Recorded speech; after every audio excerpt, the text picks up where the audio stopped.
مرحبا أهلا النوادي.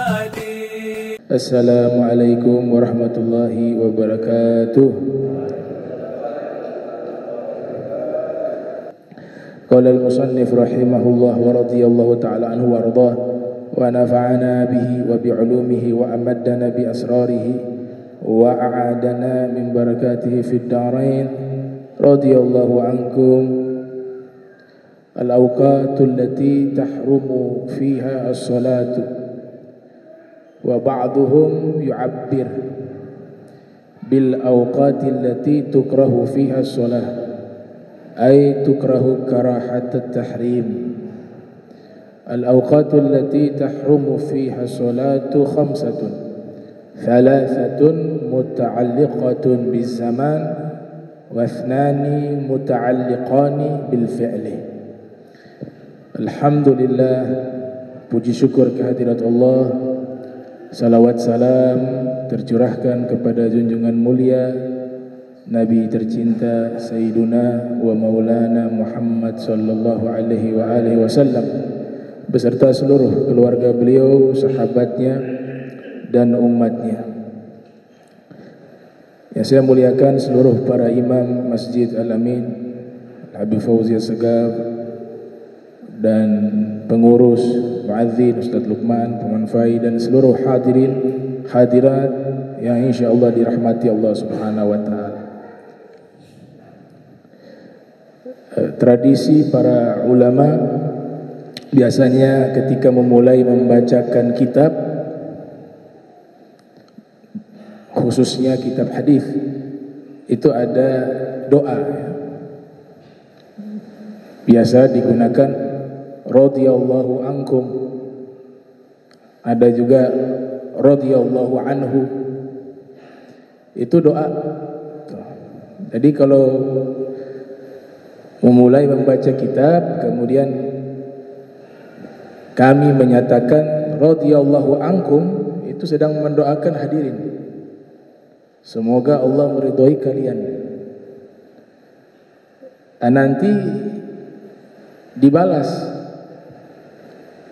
setelah saya ucapkan kalimatud doa radhiyallahu ankum, hadirin membalas radhiyallahu ankum juga atau angka. Jadi dibalas semoga Allah meridhoi dirimu juga, saya juga yang baca. Jadi saya berdoa semoga Allah meridhoi kalian, kemudian hadirin menjawab semoga juga Allah meridhoi dirimu. Begitu. Radhiyallahu ankum, radhiyallahu ankum, dijawab. Ada juga yang menggunakan radhiyallahu anhu, semoga Allah meridhoinya. Itu biasanya ditujukan kepada al-musannif yang menyusun kitab, semoga Allah meridhoinya. Katanya kan berarti orangnya tidak ada. Kalau kamu, kalian, berarti ada. Yang didoakan tuh ada, hadir di tempat. Itu tradisinya para ulama-ulama Hadramaut, radhiyallahu ankum, radhiyallahu anhu.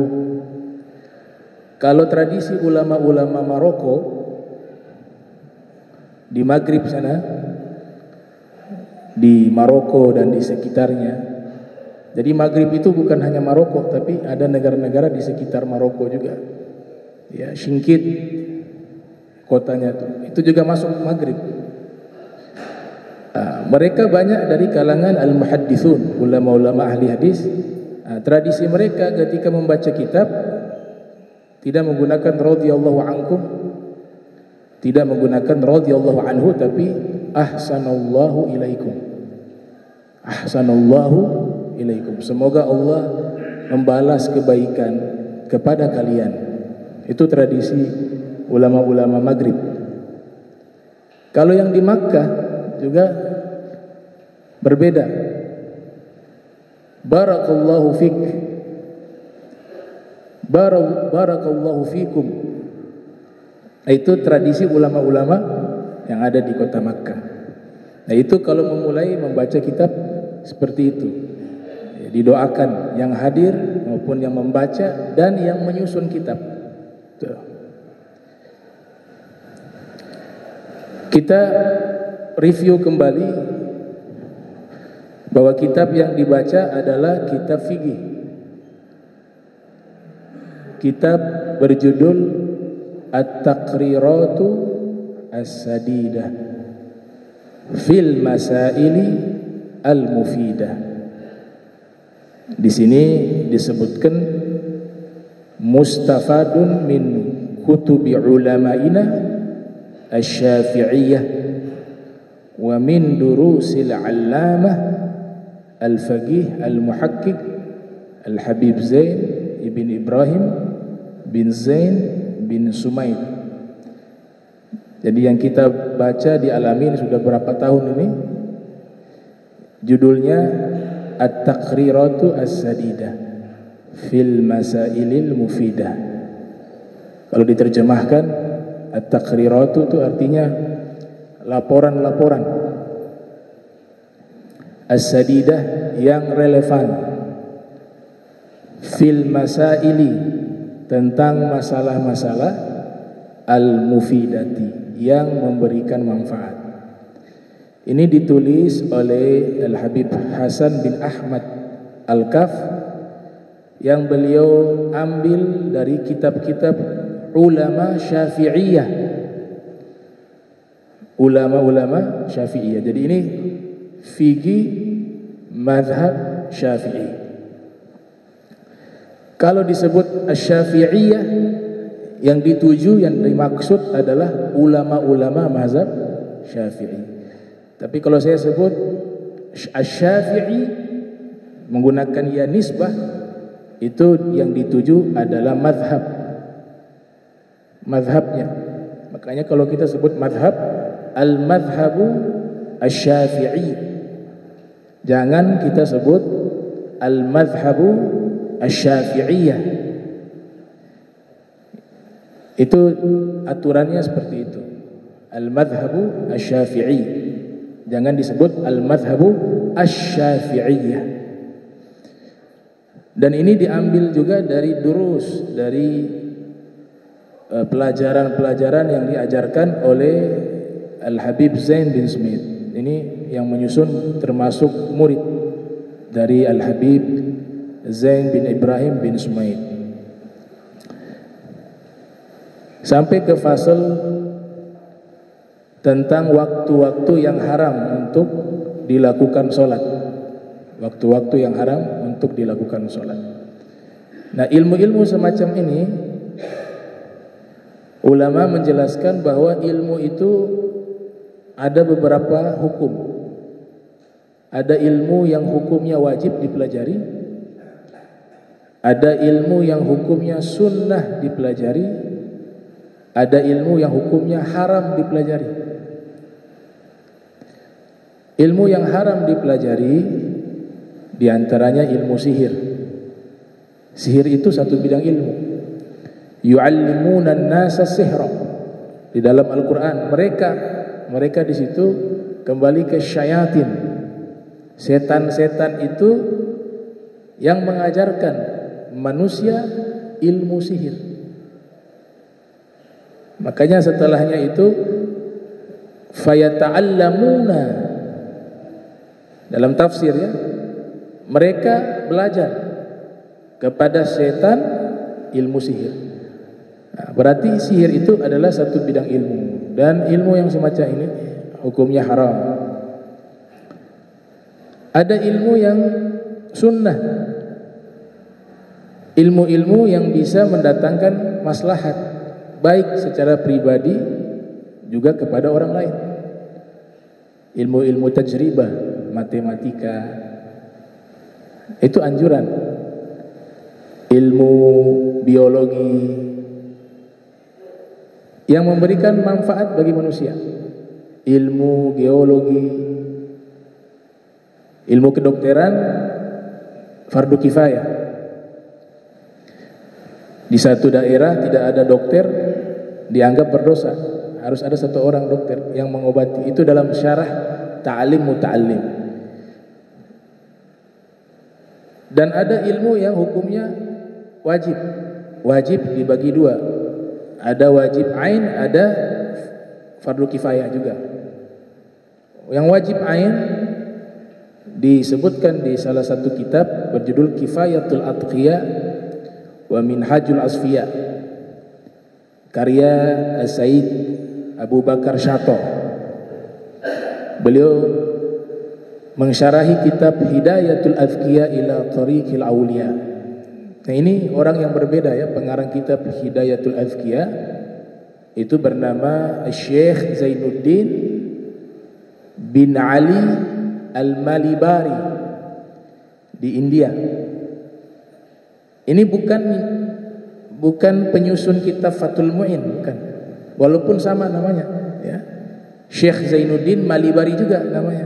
Biasa di dalam penulisan nama ulama yang menyusun kitab Fathul Mu'in dan juga Irsyadul Ibad itu orang yang sama, bernama Syekh Zainuddin Al-Malibari.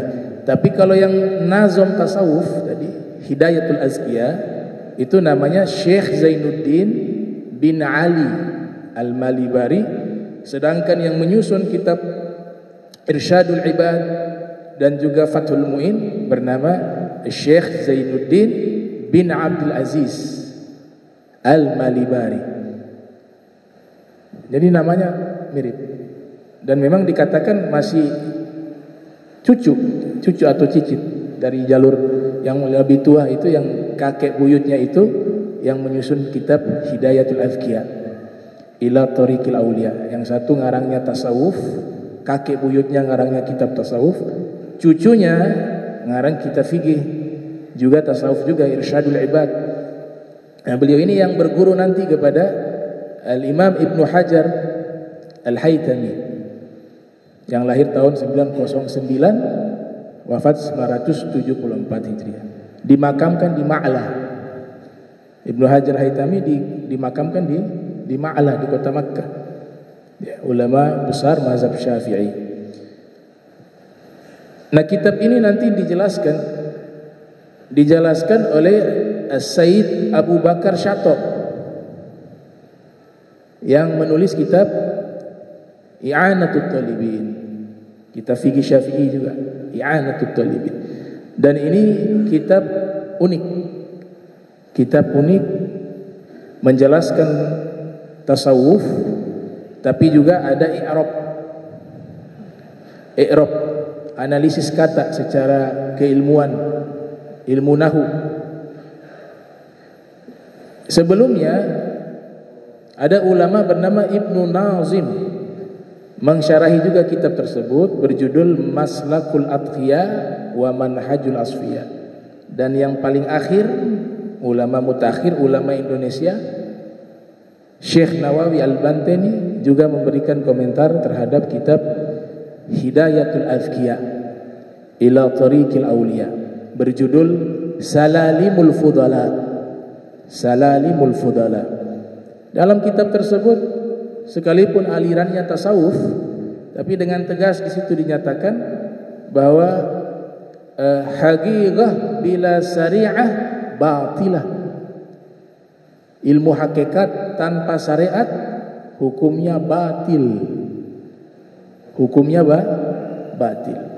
Bahkan dikatakan syariah kasafinah, syariatun kasafinah, wa tariqah kal bahr, thumma haqiqah dur qala. Syariat itu diibaratkan perahu atau kapal, sedangkan tariqah itu adalah lautan, dan hakikat itu adalah mutiara yang ada di dalam laut. Kita bisa mendapatkan mutiara, kita harus menggunakan kapal karena nanti menyeberangi, berlayar di lautan.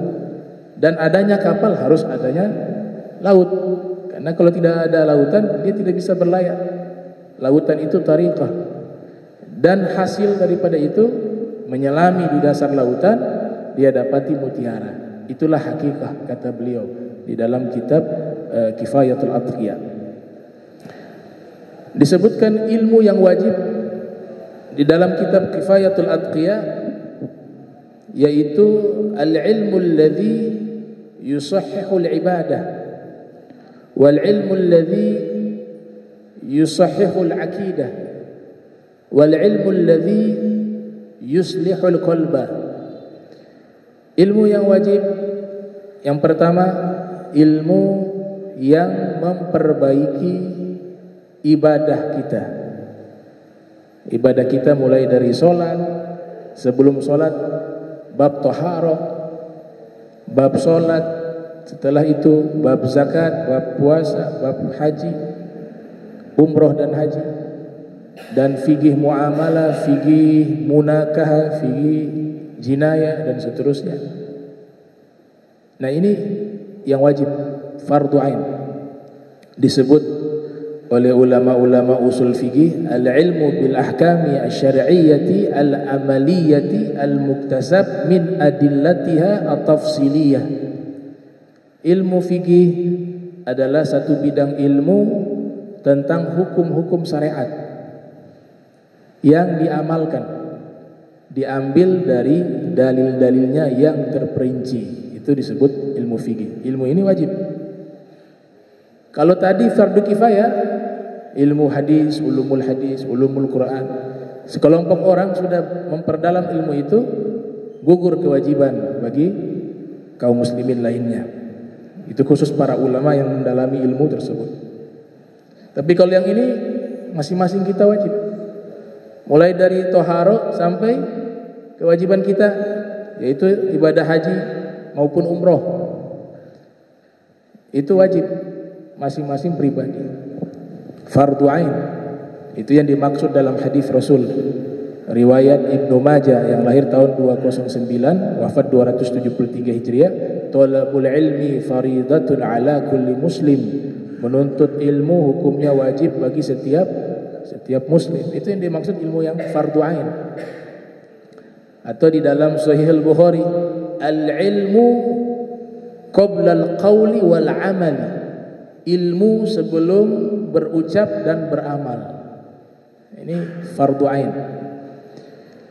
Ilmu yang kedua yang wajib, al-ilmu alladhi yusahhihu al-aqidah, ilmu yang memperbaiki urusan akidah kita, keyakinan kita kepada Allah Ta'ala. Ya, di dalam terminologinya disebut al-ilmu bi itsbati al-aqaidi ad-diniyati al-islamiyati bil adillati an-naqliyah wal aqliyah allati tuzilu kulla syak. Ilmu akidah adalah ilmu yang menetapkan keyakinan-keyakinan agama Islam dengan dalil-dalil yang meyakinkan, baik dalil tersebut adalah kutipan nas maupun dalil akal rasional, yang fungsinya tuzilu kulla syak, menghilangkan seluruh keraguan.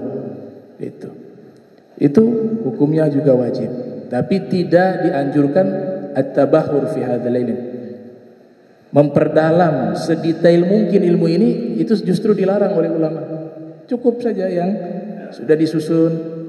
Kita tahu Allah al-wujud, kemudian disebutkan sifat wajibnya Allah, sifat mustahilnya Allah, sifat jaiznya Allah, sifat wajibnya para nabi, sifat mustahilnya para nabi, sifat jaiznya para nabi. Nah, ini masuk kepada ilmu akidah, ilmu kalam.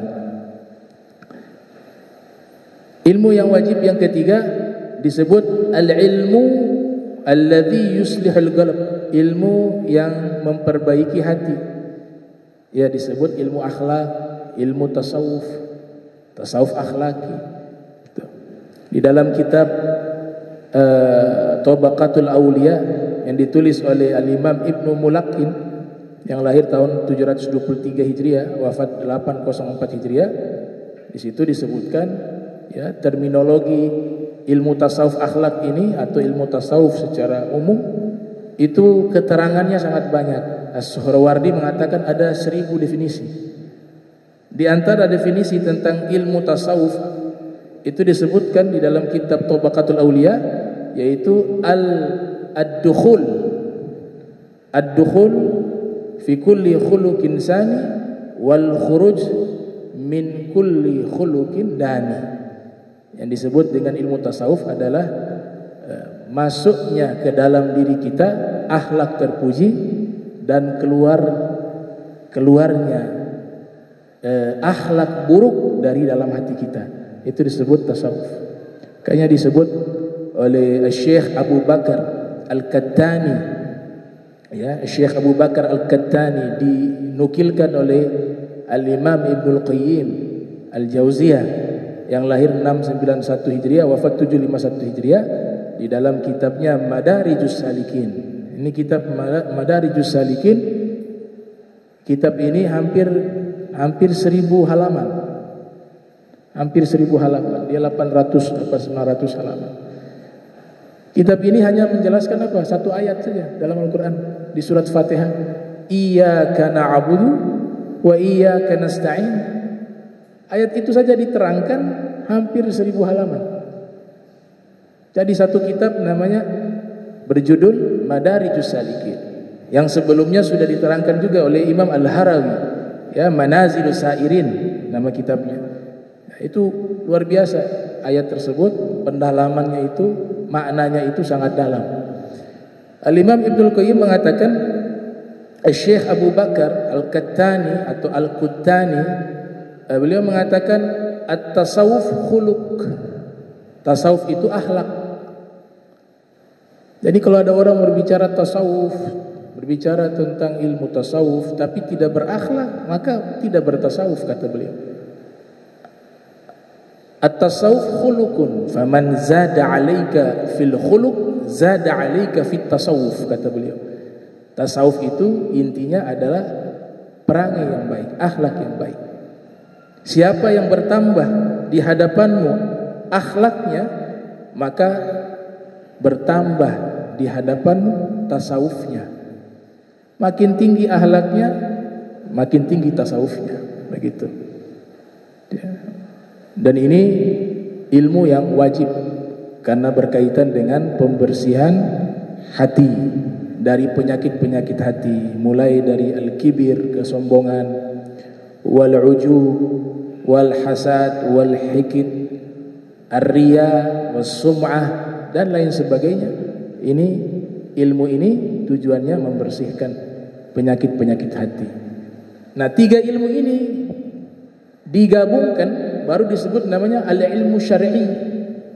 Ilmu syariat. Kita sering dengarkan ilmu syariat, ilmu syariat. Ilmu syariat itu bukan hanya fikih. Yang dinamakan ilmu syariat itu 3 ilmu wajib ini. Ilmu fikih membahas tentang masalah zahir saja.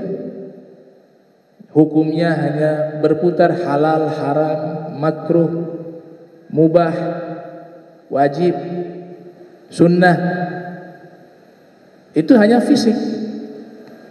Tapi fikih batin juga ada yang dibahas masalah hati. Akidah yang dibahas masalah akal. Jadi ada akal, ada hati, ada jasad. 3 ilmu ini dihimpun disebut al-ilmu asy-syar'i. Kalau ilmu syariat maknanya sudah berubah kepada hukum. Tapi bahasa yang digunakan oleh Syekh Zainuddin Malibar itu, 3 ilmu itu disebut al-ilmu asy-syar'i, ilmu syariat.